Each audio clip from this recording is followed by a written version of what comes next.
Hi, my name is Owen. I'm a first-time delegate to the Greenville County Republican Convention. I'd like to introduce myself and tell you a little bit about why I'm here. I'm enrolled in the Master of Divinity program at Geneva Reformed Seminary.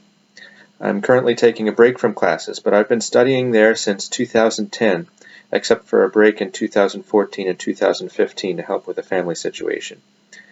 It has taken me this long because I've been working full-time to pay my way through.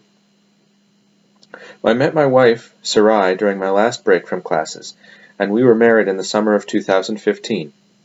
We're expecting our first child, a boy, this week. If I'm unable to make it to the convention, it will be because my wife is in labor. For as long as I can remember, I considered myself a conservative first and a Republican second. I've always voted in Republican primaries, and I've voted in the general elections for the candidates that I thought were best. Until the 2016 Republican primary, my political involvement was mainly limited to educating myself so I could decide who to vote for. As the 2016 field thinned out and the choices became clearer, I was motivated to take a more active role in political discussions. On Facebook and on YouTube, I debated, questioned, and informed people about the candidates and issues in the presidential election. I started my blog, The Pilgrim Patriot, just before Election Day. Through my blog and through my Facebook page, I've shared information and opinions with the community, not only about politics, but about a range of community issues. Last Thursday, I held a Facebook Live interview with a family I came in contact with last September. A member of the Mackey family was shot to death last summer, and the family is not convinced that justice has been done. Next week, I will be scheduling an interview with the sheriff of Anderson County, where Charles Mackey lived.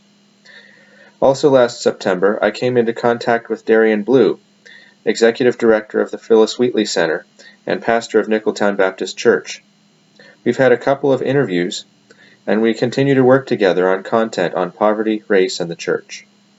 I've done articles on the Hispanic Alliance and the local Hispanic community, as I met with Hispanic Alliance staff and attended events. My goal as I network and blog is not just to meet people who agree with me on issues, but to learn about and connect with people who are doing things in public life. I'm a delegate to the county convention because I want to be where the action is. I want to see firsthand what is going on. I also want to contribute to the discussion about the direction of the Republican Party and the nation. I'm going to be upfront with you about where I think we stand right now. We have a Republican president who has already threatened to primary fellow Republicans for disagreeing with him. The House Freedom Caucus members made the same pledge in their campaigns that Trump did in his, full repeal of Obamacare. For making a good faith effort to keep that promise, they've now been threatened. It may be the president's threat is just talk. After all, he routinely threatens people who go against him. But leaving aside the question of whether it's acceptable to have a president and party leader who makes idle threats, we have to ask, how can we trust a president who threatens anyone who does something he doesn't like? I'm not a part of the Not My President crowd, but I suggest it would be foolish for the Republican Party to put all of its eggs in the Trump basket. I'm willing to come out and say so now, before the state and national delegates are chosen, and before the 2018 election races take shape. My goal is to have a Republican Party and Republican candidates independent of President Trump. We need Republican leaders who will stand up for principle and for the laws of the United States, with or without the support of President Trump. We need a Republican Party that will seriously vet the candidates in all elections, including the 2020 presidential election. If President Trump finishes his term and runs for re-election, he should not be able to run without serious competition for the Republican nomination. The United States needs a major political party that is dedicated to religious liberty and the rule of law. It needs a major party that has a basic grasp of natural rights and government by consent. I think that is really what is at stake here. That is what we will lose if we descend into tribalism and personality cults. I will be the first to admit that my knowledge and experience of parliamentary procedure is lacking. I don't have the political experience or savvy that some have. I do think, though, that I have a grasp both of America's founding principles and of the biblical basis for political participation in a system like ours.